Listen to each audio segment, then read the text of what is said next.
காய்கறி நிறையாவும் வருது. அதனால் விலை ரொம்ப கம்மியாக கிடைக்குது. எல்லா பொருளுமே வந்து ஒரு 80 ரூபா 100 ரூபா விற்ற பொருள் இன்றைக்கி 40 ரூபா 30 ரூபா ரேட்டுக்கு வந்திருக்கு. அதே போல் வெங்காயம் மட்டும் விலை கொஞ்சம் ஜாஸ்தியாக இருக்குது. மற்ற பொருள் காய்கறி நிறையா வர்றதுனால வியாபாரமும் கம்மியாக இருக்கிறதுனால விலைவாசி ரொம்ப குறைவாக இருக்குது. மக்களுக்கு நல்ல சாதகமாக வாங்கி சாப்பிட்ற அளவுக்கு ஒரு பொருள் இருக்குது இப்போதைக்கு. இந்த ஒரு மாத காலகட்டங்களில் அப்படி இருக்கும். போன வாரம் வந்து 70 ரூபா தக்காளி விற்றுது. இன்றைக்கி வந்து கிலோ 25 ரூபா விற்றுன்னு தக்காளி கொஞ்சம் டவுன் ஆயிருக்கு. பீன்ஸ் 120 ரூபா விற்றுது. இப்போ பீன்ஸ் வந்து 40 ரூபா விற்குது. அவரைக்காய் 70 ரூபா விற்றுந்து அவரைக்காய் 40 ரூபா விற்குது. கத்திரிக்காயெலாம் 100 ரூபா தொட்டுது ஒரு இப்போ ரீசெண்டாக ஆடி மாதத்துக்கு. இப்போ எல்லாமே டவுன் ஆயிருக்கு.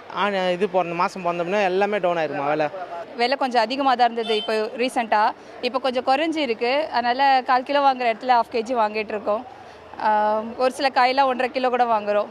இல்லை பரவாயில்ல, முன்ன காயும் ரொம்ப கம்மியாக வேறு இருந்தது விலை அதிகமானதுனால. இப்போ காயும் கொஞ்சம் நிறைய தான் இருக்குது. ஃப்ரெஷ்ஷாக இருக்கிறதுனால தான் இங்கே வந்து வாங்குகிறோம்.